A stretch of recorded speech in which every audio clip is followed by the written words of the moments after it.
Hi everyone, we are right now in Kyiv Cybersport Arena and we're going to interview the most magnificent player out there, the most mysterious man, and it's Mr. Michael. Hello Mr. Michael, I want to ask you what's your impressions on the tournament, what do you think about it?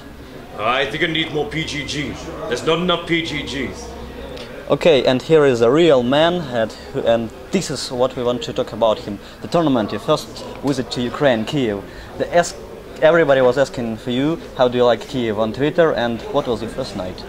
My first night was a very, very good night here. I'm not going to say what I was really doing, but I had a very good time drinking with a guy from the ESL, Moose, Balat, and a couple of other guys that were here.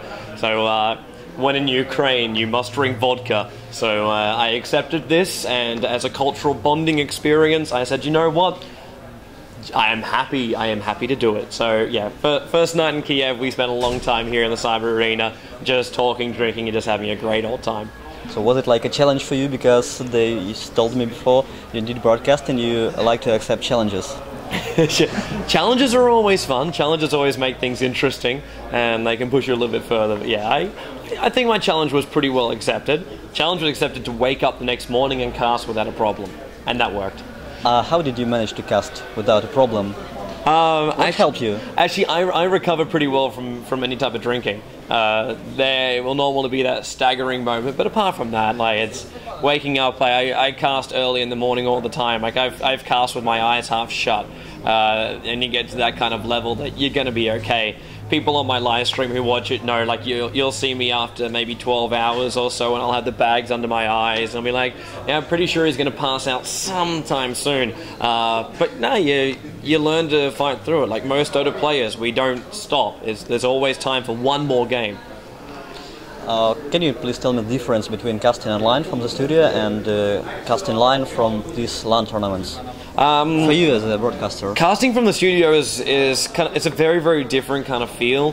When you cast from a studio, you kind of get pumped up by the interactions you have, like through your chat, and also through the amount of people who are viewing you. Like if you've got 10,000 people, you're like, hell yeah, we got ourselves a good audience. You get 20,000 people, it's like, hell frickin' yeah, we got ourselves an amazing audience. And you just keep on getting more and more excited from that. And when you're here at a LAN event, it functions a little bit differently, because you know LAN events are always so much more important, and you're always going to have those viewer numbers. So you already got that level of excitement, and then you add another level on top of that, which is the crowd. Here is a little bit different because I'm a little bit behind in a back room kind of thing, which I still feel the crowd, because I know that, like, I can hear them chanting, I can hear them screaming and that kind of stuff. So I kind of still have a little bit of that energy, but it feels a little bit different with this LAN as opposed to LANs when I'm like on a PA system, when I can really feel the crowd and I can like give the emotions to the crowd and just we bounce back forward with that. So yeah, it's a little bit different here in Kiev, but it's still great fun, because the second I come out, you instantly know everyone's enjoying their Dota, and that's what it's all about. Maybe you can get an idea, talk to Vlad and cast one game out of best of 3 live from the studio in English, why not? Well, we're supposed to be casting the women's final in English in the studio. Together with Vlad? Yes, together with Vlad. We've never cast in English before, Vlad hasn't done it yet. So we basically agreed last night that the final of the women's Dota 2 competition here will be cast by him and myself on the joindota live stream. You know, it shows some respect to female gaming. Actually, your thoughts about that? So many girls playing Dota. It's amazing to see so many girls playing Dota. For me, I would actually prefer them to see them play in the normal competitions. I'm not one of these guys that say you should separate the girls from the guys. This is esports. Like, it's still working on a computer. Like, physically, there's differences when you have physical sports, but in esports, we level country differences, and we should level genders as well. Everyone should play in the same level. But if girls need a bit of an inspiration to come into our scene, because obviously there's a lot of weird guys out there, and good guys, you kind of gonna make it a little bit easier for them, give them a little bit of support. But I definitely wouldn't want to keep the division for too long. Okay, next question for you. What do you think about actual development of Dota 2 with these new patches? You had talked about it on the Talk Dota a lot. Yep. Do you think that the game itself will be developing a lot from the patch to patch, the new heroes? Like predicting a Dota that was on the International 2 and will be on International 3.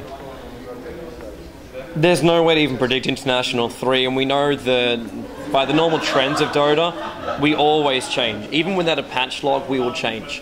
There'll be a trend or something like that. Someone will find an amazing strat, and then someone's going to find the counter, someone finds a counter for that strat. And this is just the progression we have in Dota 2. The changelog obviously means there's so much more to discover, there's so much more to change.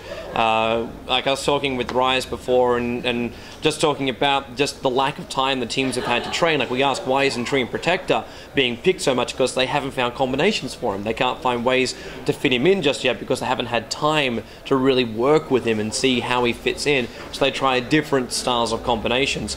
And this is something which happens always over time, and by the time you think you probably got it worked out, there's a minor change, or there's something that will tweak, and this then changes something else, or there'll be a stupid thing like Templar Assassin, Omni Knight and Phantom Lancer being picked up in one game, and then everyone's just like, okay, it's the new meta. Or Ethereal Blade on Phantom Lancer, thank you Horst. You'll see that in pub games. He actually himself said it was stupid as hell, so don't do it at home, please. But things like that, like LAN events like StarLadder, they shape what we do in the esports scene.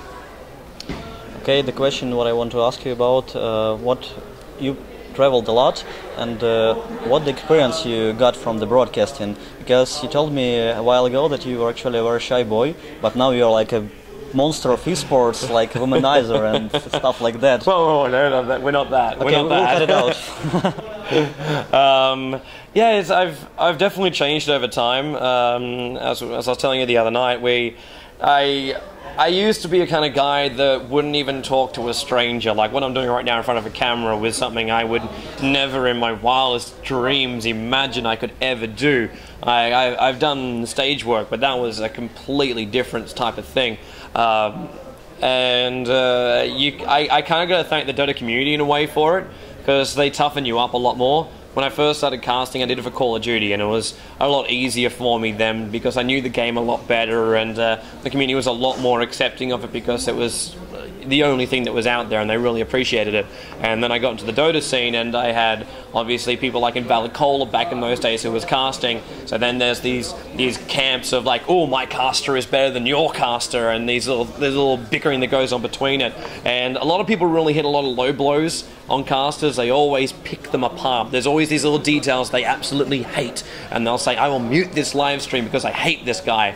And you have those kind of things, and it makes you develop a tough skin, and you either have two options. You either go into a corner in a fetal position and cry, or you basically say, I'll take what you say, I'll ignore what you say, and I'll grow from that whole thing just combined together. And I decided to go with obviously option B after option A a couple of times. And you got to change yourself in a way so you can deal with this kind of pressure without completely losing your mind, which is still semele there, the mind, it's a little bit. Right.